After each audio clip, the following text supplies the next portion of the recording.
Hello hello, क्या मैं दिख रहा हूँ? क्या मैं आपको सुनाई दे रहा हूँ? तो आप ज़रूर बताएं।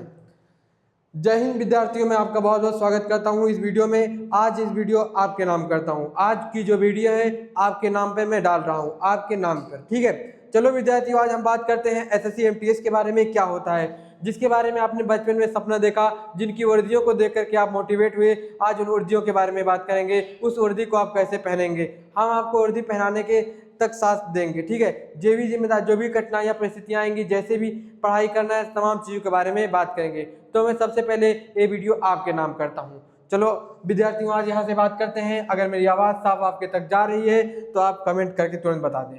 ठीक है, क्या है एमटीएस, क्या होते हैं हवलदार, क्या होते हैं दोनों पोस्ट, क्या होते हैं, इनके बारे में बात करेंगे। सबसे पहले क्या है पैरामीटर। पैरामीटर क्या होता है, एसएससी एमटीएस में क्या होता है, एसएससी हवलदार में क्या होता है। ठीक है, कुछ बच्चों का डाउट होता है कि एसएससी निकालने के बाद आप सफाई कर्मी करेंगे या फिर ऐसे साफ सफाई कर्मचारी बनेंगे, तो आपको सरकार इतना जो भी एग्जाम लेगी आपको कभी सफाई कर्मचारी पे नहीं रखेगी। बहुत से बच्चों का डाउट रहता है कि आप अगर एसएससी एग्जाम निकालिए तो आपको कहीं हवलदार बना देगा, कहीं का साफ सफाई चाय बनाने के लिए बना देगा, रख देगा। तो ऐसा नहीं है, क्योंकि जो भी एग्जाम होते हैं सरकार इतना नहीं रखेगी कि आपको प्यून के रूप में रखेगी, आपको एग्जाम प्यून बनाने के लिए लेगी। तो ऐसा बिल्कुल आप मत सोचें। बहुत से बच्चों का ये डाउट होता है, तो ये डाउट तुरंत अपने मन से हटा दें। चलो बात करते हैं हम जॉब टाइप क्या होती है। अगर प्योर डेस्क जॉब होती है, एसएससी एमटीएस वाले जो विद्यार्थी एसएससी एमटीएस निकालते हैं, उनका क्या होता है pure desk job, office environment का होता है। ठीक है, उनको कहीं जाना नहीं है, उनको ऑफिस के अंदर ही जो भी काम मिलेगा उसको ऑफिस के अंदर ही करना है। लेकिन जो एसएससी हवलदार होते हैं उनको क्या है फील्ड में जाना पड़ता है। ठीक है, फोर्स जॉब है, उनको फील्ड में जाना पड़ेगा, उनको वर्दी पहननी पड़ेगी, उनको फील्ड में काम करना पड़ेगा। और दोस्तों बताएं यूनिफॉर्म, एसएससी एमटीएस के बच्चों का कोई भी यूनिफॉर्म नहीं होता है, सिविलियन स्टाफ होते हैं। ठीक है, इनका कोई भी यूनिफॉर्म नहीं होता है, लेकिन इनका क्या होता है वर्दी पहननी होती है। जो हवलदार होते हैं एसएससी के, उनको क्या है वर्दी पहननी पड़ेगी। फिजिकल टेस्ट, इनका कोई फिजिकल टेस्ट नहीं होता भाई। एसएससी एमटीएस वाले बच्चों का कोई फिजिकल टेस्ट नहीं होता, लेकिन पीईटी और पीएसटी अनिवार्य है। इनमें क्या होते हैं फिजिकल टेस्ट होते हैं। डिपार्टमेंट, भारत सरकार की अलग अलग मिनिस्ट्री है, इसमें क्या है कस्टम, इसके अंदर क्या है अलग अलग डिपार्टमेंट्स हैं। अब देखिए जो एसएससी एमटीएस के बच्चे होंगे, जो भी आप बड़े बड़े अधिकारी देखते होंगे, उनके साथ इन लोग को रहना रहता है, या फिर भारत सरकार में कई ऐसे जगह हैं, कई मंत्रालयों में इनका पद होता है। ठीक है, अलग अलग इनका पद होता है, लेकिन इनका क्या है अलग रहता है इनसे। अगर मैं और इम्पोर्टेंट बात करूं कि दोनों पोस्ट के लिए लिखित परीक्षा होती है, तो ये आपको ध्यान रखना है, मेरिट पे या फिर मार्कशीट के नंबर को देख के सिलेक्शन यहाँ नहीं हो रहा है। एसएससी एमटीएस में आपके सिलेक्शन मार्कशीट देख के नहीं होंगे, आपको राइटन एग्जाम, रिटन, ठीक है, आपको लिख के एग्जाम देना पड़ेगा। ठीक है, ये बात आप एकदम अपने अंदर याद रख लें, अपने दिल दिमाग में लिख लें। बिल्कुल एक समान सेम होती है, सब्जेक्ट भी वही रहते हैं। 4 सब्जेक्ट हैं, कौन कौन से हैं, math, reasoning, English, GK, GS. ठीक है, ये 4 सब्जेक्ट आपको है अगर आप एग्जाम देंगे। और क्या है, फॉर्म भरते समय पोस्ट प्रेफरेंस ध्यान से चुने। ठीक है, क्योंकि हवलदार के लिए बाद में फिजिकल क्लियर करना अनिवार्य है। देखिए आप एसएससी एमटीएस का दे रहे हैं या फिर एसएससी हवलदार दे रहे हैं, दोनों में अंतर क्या है। एसएससी एमटीएस में आपको फिजिकल कोई भी टेस्ट नहीं देना पड़ेगा, आपका फिजिकल टेस्ट एसएससी एमटीएस में नहीं होता है। लेकिन विद्यार्थियों एसएससी हवलदार में आपको देना पड़ेगा फिजिकल टेस्ट। ठीक है, 2-3 तरह के टेस्ट होंगे, तो आपको जब फॉर्म भरे तो आपको ऑप्शन जो है एकदम क्लियर कर ले, दिक्कत नहीं होनी चाहिए। अगर दिक्कत होगी तो भाई फिर नुकसान हो सकता है। एज लिमिट एंड रिलैक्सेशन, अब एज लिमिट के बारे में या फिर कौन से विद्यार्थी फॉर्म भर सकते हैं, ये मेन कंसेप्ट है। हर विद्यार्थी हर चीज़ सोचता है लेकिन भाई कर नहीं पाता है, उसके अंदर कई कागज पत्र की दिक्कतें आती हैं, तो उन कागज या जो आप फॉर्म भरेंगे उनकी दिक्कतों को हम सॉल्व करेंगे। कौन से विद्यार्थी हैं जो सोच रहे हैं कि हम एसएससी का एग्जाम देंगे, लेकिन हो सकता है उनके जो कागज हैं, आधार कार्ड या फिर मार्कशीट में कुछ गलतियां हैं, एज ज़्यादा है, लेकिन वो सोच रहे हैं एसएससी एमटीएस देने में गलतफहमी में है, तो उनका क्या है साल उनका करियर खराब हो रहा है। तो मैं आज उनके बारे में बात करूँगा। जो बच्चे एज, कौन कौन से बच्चे इस फॉर्म को भर सकते हैं। सबसे पहले क्या बेसिक एज क्राइटेरिया क्या है, 18 से 25 साल एसएससी एमटीएस में है। किसमें, एसएससी एमटीएस वाले बच्चे, इनकी एज होनी चाहिए 18 से 25 साल के बीच। ठीक है, 18 से शुरू हो और 25 तक हो, इससे 25 से ना ज़्यादा हो और 25 से कम, 18 से ना कम हो, 18 से ज़्यादा। अगर एसएससी हवलदार की बात की जाए तो इनकी साल कितनी होनी चाहिए एज 18 से 27 साल के बीच। ठीक है, अब क्या एज की छूट क्या है, अगर ओबीसी कैटेगरी का कोई बच्चा है तो उसके साथ 3 साल का है, SC ST कैटेगरी का तो उसके साथ क्या है 5 साल की छूट है। देखो अब क्या उम्र की गणना, अगर आप अगस्त महीने से 1 अगस्त 2000 ठीक है 1 अगस्त 2000 ये आपका क्या डेट ऑफ बर्थ होना चाहिए। 1 अगस्त 2000 से लेकर के 1 अगस्त 2007 के बीच, ठीक है 2007 से ज़्यादा नहीं होना चाहिए, 2007 से कम हो और 2000 से क्या हो कम नहीं होना चाहिए, 2000 से ज़्यादा होना चाहिए। ठीक है एक क्या है आपकी एज है, ठीक है इनके बीच आपका डेट ऑफ बर्थ होना चाहिए। अब कॉमन मिस्टेक क्या होती है बच्चों की, बच्चे क्या करते हैं एज डेट में उम्र की गणना तारीख को नज़रअंदाज कर देते हैं। ठीक है बच्चे क्या करते हैं जो उनका डेट ऑफ बर्थ होता है उसको नहीं क्लियर कर पाते, उसको देखते नहीं, उसको एक नज़रअंदाज कर देते हैं, जिनमें क्या है आपका तो फॉर्म हो सकता है किसी न किसी कार्ड भरा जाए, लेकिन क्या होगा फिर आपका जब आएगा नोटिफिकेशन तो आपका नाम नहीं होगा वहाँ पे, आप एग्ज़ाम नहीं दे पाएंगे। तो नोटिफिकेशन आते ही कट ऑफ डेट जरूर चेक करें। ठीक है आप तुरंत क्या करें डेट ऑफ बर्थ चेक करें भाई आपकी जो भी उसमें दी हुई है। जनरल कैटेगरी के बच्चों को कोई एज रिलैक्सेशन नहीं मिलता है। ठीक है आप अगर जनरल कैटेगरी के हैं तो आपको कोई एज नहीं छूट देगी, लेकिन अगर आप ओबीसी के हैं तो आपको 3 साल की दी जा रही है छूट, अगर आप SC ST के बच्चे हैं तो आपको 5 साल की छूट दे रही है, अगर आप जनरल में हैं तो आपको कोई एज छूट नहीं दी जा रही है। इस बात का भाई विशेष ध्यान रखें, मेन एज का ही खेल है, एज अगर इधर उधर हुआ तो हो सकता है आपका फॉर्म किसी कारण भरा भी गया हो, लेकिन भराने की कोई उम्मीद नहीं है, लेकिन अगर कहीं भरा भी गया तो आप एग्ज़ाम नहीं दे पाएंगे भाई, इसका तो ध्यान रखना। और मैं क्या बात करूं डॉक्यूमेंट्स एंड फोटो रूल्स, ठीक है मेन क्या होते हैं डॉक्यूमेंट्स और फोटो रूल्स, ये सब क्या है मोस्ट इंपॉर्टेंट चीज़ है, अगर ये सब आपके सही रहेंगे तभी आप फॉर्म भर सकते हैं। तो अपने एग्ज़ाम नोटिफिकेशन आने से पहले विद्यार्थियों इन सब चीज़ों को आप क्लियर करके रखें। ठीक है अब क्या है कास्ट सर्टिफिकेट मोस्ट इंपॉर्टेंट होती है, क्या SSC के लिए सेंट्रल गवर्नमेंट का कास्ट सर्टिफिकेट अनिवार्य है, स्टेट लेवल सर्टिफिकेट इनवैलिड है। एग्जांपल यूपी में जाट कम्युनिटी जो है ओबीसी में आती है, लेकिन सेंट्रल गवर्नमेंट क्या करती है जनरल। देखिए जो एक जाट कम्युनिटी है, ठीक है एक जो जाट समाज है, अगर आप उत्तर प्रदेश में देखेंगे तो उनको जो उत्तर प्रदेश गवर्नमेंट है, उत्तर प्रदेश सरकार वो क्या करती है ओबीसी में डालती है, लेकिन आप क्या है केंद्र सरकार में जाएंगे तो उसी जाट समाज को क्या कहे केंद्र सरकार जनरल में मान रही है। तो अगर आपके पास क्या है स्टेट का है, अगर किसी प्रदेश का जाट सर्टिफिकेट है जाति प्रमाण पत्र है तो आपका नहीं मान होगा। आप एग्जाम से पहले नोटिफिकेशन आने से पहले आप सेंट्रल प्रमाण पत्र बनवा लें। ठीक है आप क्या SSC का ए आला सेंट्रल गवर्नमेंट से बनवा लें, कुछ थोड़ा प्रोसेस लगेगा, आपको बनवाने में सहूलियत मिलेगी भाई, क्योंकि आपको एग्जाम देना है तो हर चीज़ आपको कंप्लीट एकदम रखनी है। ठीक है इसमें कोई भी नहीं रखनी है, लेकिन सेंट्रल में जनरल इसलिए सेंट्रल सर्टिफिकेट नहीं चलेगा। ठीक है सॉरी सेंट्रल ही सर्टिफिकेट आपका चलेगा। ठीक है स्टेट लेवल का सर्टिफिकेट यहाँ पे नहीं चलेगा, इस बात का आपको ध्यान रखना है। और मैं बात करूँ अगर फोटो अपलोड, ठीक है आपको कोई पैटर्न में फोटो नहीं खिंचाने हैं, तिरछे नहीं खिंचानी है या फिर किसी और फैशन में नहीं खिंचानी है, आपका फोटो एकदम सीधा होना चाहिए, पीछे जो भी बैकग्राउंड हो प्लेन होना चाहिए। ठीक है अब मैं बताऊं क्या होना चाहिए, फोटो बिल्कुल सीधा होना चाहिए, आप एकदम सीधा ऐसे कुछ इस तरह खड़े हो जाए। ठीक है और आपके मुंह पर कोई मास्क या फिर चश्मा या फिर कैप ऐसी कोई चीज़ नहीं होनी चाहिए, चेहरे पर कोई चश्मा नहीं होना चाहिए, कोई मास्क या फोटो तिरछा नहीं होना चाहिए। ये भाई मेन इंपॉर्टेंट, इसको आप हल्के में मत लेना, ये सब देख करके आप लेना। जब फॉर्म भरेंगे तो आप अगर इस वीडियो को देख रहे हैं तो पूरा वीडियो देखें, क्या क्या क्राइटेरिया एग्जाम की होती है सब कुछ करें। ठीक है कॉमन मिस्टेक क्या है SSC एग्जाम में लाखों फॉर्म सिर्फ क्या है चश्मा लगाकर फोटो खिंचवाने या गलत बैकग्राउंड की वजह से रिजेक्ट हो जाते हैं। देखो कई लाख बच्चे इसमें एग्जाम देते हैं, लेकिन क्या है उन्हीं में से क्या है बहुत से बच्चे जो चश्मा लगाए होते हैं या फिर उनका कोई बैकग्राउंड गलत आ गया है, इसी कारण भाई देखो उनका कैरियर खत्म हो जाएगा। तो प्यारे विद्यार्थियों आप ऐसा मत करना, क्योंकि कैरियर का सवाल है, आप जरूर इस पर ध्यान दें यार। ठीक है तो आप इसको मत करना। एग्जाम फोकस क्या करना है, यदि आप SC ST OBC से हैं और 2026 का टारगेट कर रहे हैं तो अपना सेंट्रल सर्टिफिकेट नोटिफिकेशन से पहले बनवा लें। अगर आप आज वीडियो देख रहे हैं तो अभी अगर आप SSC MTS का एग्ज़ाम दे रहे हैं, SSC हवलदार का एग्ज़ाम दे रहे हैं तो आप तुरंत जा करके अपना सेंट्रल सर्टिफिकेट बनवा लें। ठीक है जाति प्रमाण पत्र बनवा लें भाई। फिर आगे बात करते हैं एग्ज़ाम ठीक है स्कैम सेक्शन। अब बात करते हैं दो क्वालिफिकेशन स्टेज।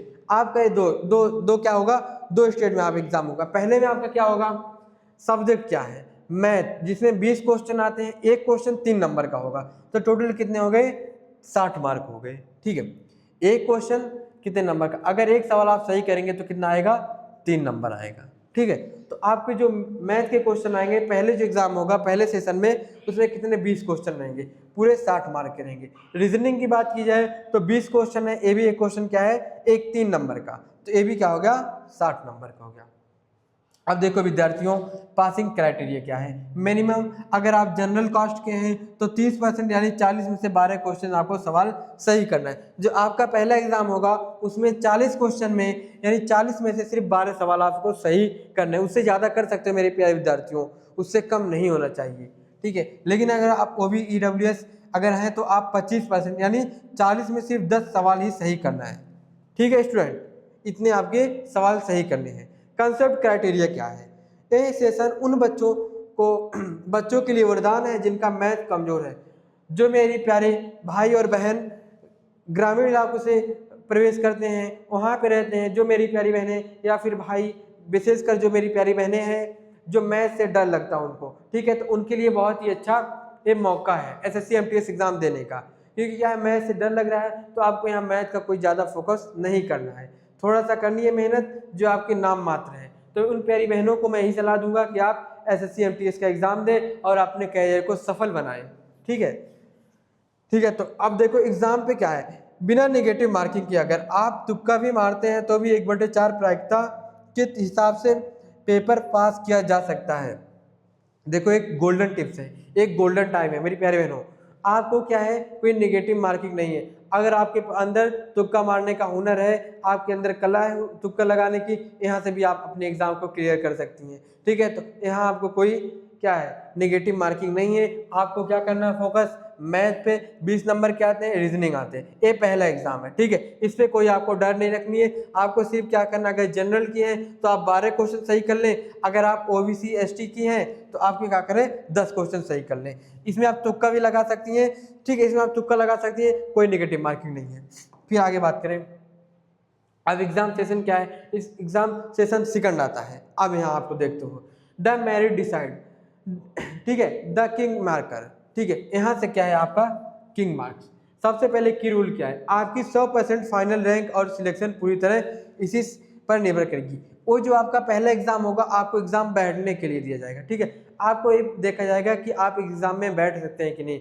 आप वहाँ से जब आप क्वालिफाई करेंगे तो आपका सेकंड एग्जाम होगा, जहाँ से 100% आपकी रैंक यहाँ से निर्भर करेगी, 100% सिलेक्शन आपका यहीं से निर्भर करेगा प्यारे विद्यार्थियों।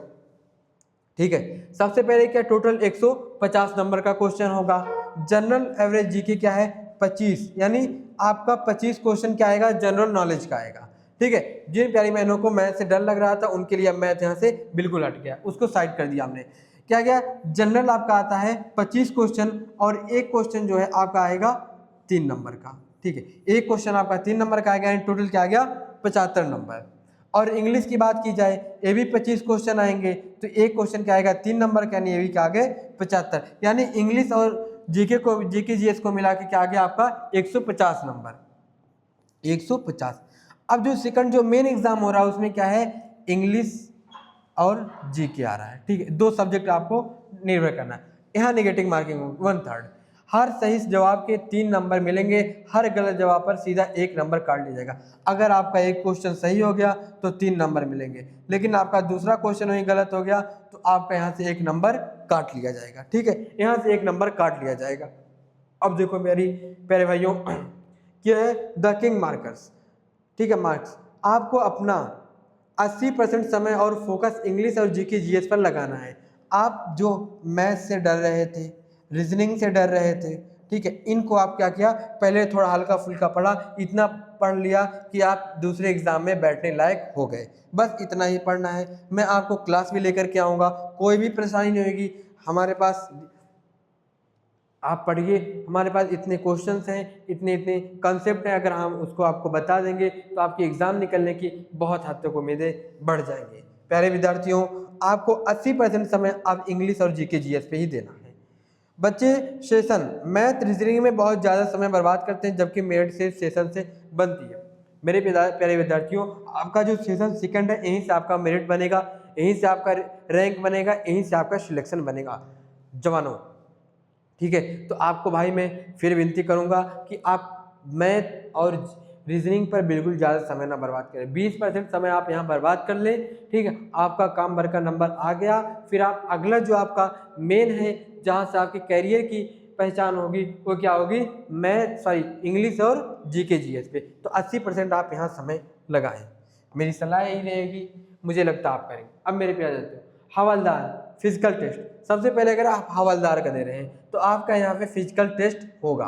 पीईटी एंड पीएसटी क्राइटेरिया क्या है, हवलदार पोस्ट वालों का पहले रिजल्ट आता है, फिर पीईटी पीएसटी के लिए एडमिट कार्ड है, बेहद आसान होता है। सबसे पहले अगर आप मेल हैं तो आप क्या है 1600 मीटर ये क्या करना है 15 मीटर में दौड़ लगानी है। 1600 मीटर को क्या करना है आपको 15 मीटर में तय करनी है इसकी दौड़ को। फिर पीएसटी का क्या है, हाइट आपकी 157.5 सेंटीमीटर होनी चाहिए। कितनी, 157.5 सेंटीमीटर। आपका चेस्ट कितना होना चाहिए, 81 सेंटीमीटर। आपका जो चेस्ट, अगर आप मेल हैं तो आपका चेस्ट 81 सेंटीमीटर होना चाहिए और 5 सेंटीमीटर आपको फुला के होना चाहिए। ठीक है, पूरा फुला करके, तो 5 सेंटीमीटर आपको फुला के होना चाहिए। अगर आप फीमेल हैं तो प्यारे बहनों आपको पीईटी का वॉकिंग करना है 1 किलोमीटर सिर्फ 20 मिनट में। आपको 1 किलोमीटर 20 मिनट में तय करना है। और पीएसटी की अगर बात कीजिए, आपकी हाइट 152 सेंटीमीटर होनी चाहिए। आपकी क्या है वेट मिनिमम क्या होनी चाहिए 48 सेंटीमीटर। आपका इधर चेस्ट का कोई मतलब नहीं है। आपका क्या है वेट मिनिमम 48 केजी होना चाहिए, हाइट आपकी 152 सेंटीमीटर होनी चाहिए। और रेस में अगर दौड़ की बात की जाए वॉकिंग की, तो आपको 1 किलोमीटर 20 मिनट में। अगर किसी से कह दो बहने फ़ोन लो और तुम क्या करो चलना शुरू कर दो, उसने फ़ोन उठाया और चलना शुरू कर दिया, कब 1 किलोमीटर ख़त्म हुआ कुछ पता ही नहीं चला। ठीक है, तो इनके लिए भी आसानी होती है। फीमेल्स के लिए वॉकिंग इतनी आसान है कि फ़ोन पर बात करते समय 20 मिनट में 1 किलोमीटर कब पूरा हो जाए किसी को नहीं पता। ठीक है, फिजिकल की टेंशन अभी से ना लें, पहले लिखित परीक्षा पर 100% फोकस दें। पहले आप लिखित, ठीक है, आपको फिजिकल की कोई टेंशन नहीं। अगर आपका एग्ज़ाम निकल गया प्यारे भाई और बहनों, तो अगर आपके एग्ज़ाम निकल गए तो आपको इतनी उम्मीद है कि आपके फिजिकल भी निकल जाएंगे, क्योंकि एक मोटिवेशन बना रहेगा। ठीक है, फिर आगे बात करते हैं। 1 सेकंड, ठीक है, 1 सेकंड, फोन आ गया था। अब टारगेट क्या है, स्कोर कट ऑफ फीमेल्स। ठीक है, एनालाइज क्या करें, आप कट ऑफ की रिलैक्सेशन के लिए कितने नंबर चाहिए, सिलेक्शन के लिए क्या है कितने नंबर चाहिए। सबसे पहले अगर उत्तर प्रदेश की बात की जाए तो 131 मार्क है। ठीक है, यहाँ पे जो कट ऑफ है उत्तर प्रदेश में, यूपी में कितने 131, बिहार में कितने हैं 137, हरियाणा में कितने हैं 138, चंडीगढ़ में कितने हैं 145। ठीक है, मैं बात करूं ए स्कोर आउट ऑफ, ठीक है, A out of 150 150 marks session second English GK GS में है। ए नॉर्मलाइज स्कोर होता है। ठीक है, अगर मैं बात करूं कट ऑफ नॉर्मलाइज के बाद की सेफ साइड रहने के लिए मार्क टेस्ट में अपना रा स्कोर हाई रखने की कोशिश करें। ठीक है, कॉमन मिस्टेक क्या है, किसी एक टेस्ट की कट ऑफ देखकर अपनी तैयारी लेवल ना सेट करें। हमेशा ऑल इंडिया मेरिट के हिसाब से टॉप स्कोर टारगेट करें। आपको जो एग्जाम देना है मेरे प्यारे भाई बहनों, आपको ये नहीं कि उत्तर प्रदेश में इतना कट ऑफ जाता है, नहीं, आपको ऑल इंडिया रैंक को देखना है। ऑल इंडिया रैंक कितनी जाती है, ऑल इंडिया कट ऑफ कितना जाता है, इसके हिसाब से आपको तैयारी करनी। तो आपका सिलेक्शन क्या है 80-90% उम्मीदें बढ़ जाएंगी। फिर बात करें 2026। ठीक है, अगर आप अभी से शुरुआत कर रहे हैं, आप 2026 में आज से वीडियो देखा और आज से शुरुआत कर दिया, तो मैं एक टाइम टेबल आपको बताऊंगा। नोटिफिकेशन आउट क्या होती है, जुलाई के आसपास नोटिफिकेशन आ जाती है। ठीक है, ठीक है, एग्जाम डेट क्या है, सितंबर से नवंबर के बीच। ठीक है, नवंबर से सितंबर के बीच आपका क्या है, सितंबर के बीच एग्जाम डेट भी आ जाती है। सबसे पहले सिलेबस कंप्लीट करें, मैथ रीजनिंग को बेसिक समय, इंग्लिश जीएस को अधिकतम समय। आपको क्या है मैथ और रीजनिंग, ठीक है, इसको ज़्यादा समय नहीं देना भाई, क्योंकि क्या आपको इतना, एक तो इसमें नेगेटिव मार्किंग नहीं होती है, आपको सिर्फ कम से कम नंबर लाना है, जो कि 25-30% नंबर लाना है, जो आपके लिए बहुत है। फिर अगर स्टेप दूसरी की बात की जाए, सिलेबस क्या है 70 से 80% पूरा होते हैं। प्रीवियस ईयर क्वेश्चन लगाना शुरू करें, जो आपके 70 से 80% क्या हो गए सिलेबस कंप्लीट हो गए, तो आप यहाँ से प्रीवियस ईयर PIQ लगाना शुरू कर दें। स्टेप तीसरा क्या है, एग्जाम से पहले फुल लेंथ मॉक टेस्ट भी लगाएं। अब जब क्या है एग्जाम से पहले जब फुल लेंथ के साथ आपके 70 से 80% या फिर 90% आपके सिलेबस कंप्लीट हो गए, तो आप यहाँ से क्या करें मॉक टेस्ट लगाना शुरू करें। स्पेशल नोट फॉर गर्ल्स, लड़कियों के लिए बेस्ट जॉब है, 0 form fee, pure desk job, work life balance, सुबह 10 बजे से शाम तक की ड्यूटी है। ठीक है, और क्या है मैं बता दूं, आपको संडे छुट्टी होती है, हर फेस्टिवल छुट्टी होती है, सेकंड सैटरडे छुट्टी होती है, मतलब आपकी बहुत अच्छी लाइफ है मेरे प्यारे भैया और बहनों। ठीक है, तो आपको क्या है, जैसे मैंने बताया कि लड़कियों को दवाई देना ही चाहिए। ठीक है, इन प्यारी बहनों को देना चाहिए क्योंकि इनके लिए कोई भी फॉर्म फी है ही नहीं। ठीक है, फ्री ऑफ कॉस्ट है। कॉमन मिस्टेक, बिना सिलेबस पूरा किए सीधे मार्क टेस्ट लगाने से कॉन्फिडेंस लेवल क्या है, गिरता है। नोटिफिकेशन का वेट ना करें, 3 से 4 महीने की लगातार और ईमानदारी से की गई तैयारी सिलेक्शन 100% दिलाता है। ठीक है, अब नोटिफिकेशन आगे पीछे 1-2 महीने 10-15 दिन हो सकता है, तो आप इसका ना कुछ करें। ठीक है, और मैं बात करूं, अभी हमने तमाम तरह की बात इन प्यारी भाई और बहनों के बारे में किया। अब हमारे बैच भी लगभग क्या है 20 अप्रैल से शुरू होने वाले हैं। ठीक है, 20 अप्रैल से शुरू होने वाले हैं। जो भी 2026 के बच्चे हैं, जो भी स्टूडेंट 2026 में एग्ज़ाम देने वाले हैं, उन विद्यार्थियों के लिए एक खास ऑफर के साथ, एक खास ऊर्जा के साथ और खास जोश के साथ बहुत सी पूरी टीम तैयार है। सिर्फ आपको क्या करना है, आपको अपने तैयारी को और जोरों पे लेके जानी है। और अगर आपको ज़्यादा अच्छे से बात करनी है तो मैं आपको एक नंबर दे दूँ। ठीक है, आप इस नंबर पे कॉल करके टीम से बात कर सकते हैं। जो भी डाउट है, तो हमारे 20 अप्रैल से SSC MTS हवलदार की तमाम तरह के बैचेस शुरू हो रहे हैं। तो प्यारे विद्यार्थियों, आप जहां भी हो, आप पूरे जोरों के शुरू के साथ आ जाओ, क्योंकि अब आपके कैरियर पे बात आ गई है।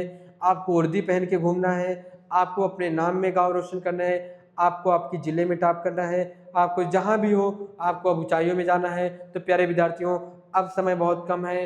अब हम शुरुआत करते हैं अपनी एक नई ज़िंदगी और हम बेहतर से बेहतर अपनी ज़िंदगी को बनाएंगे। तो साथियों, फिर हम अपनी अगली क्लास में मुलाकात करते हैं। तब तक अपना ख्याल रखें और यही कहेंगे आखिरी में कि आप कामयाब हों, सफल हों। शुक्रिया विद्यार्थी।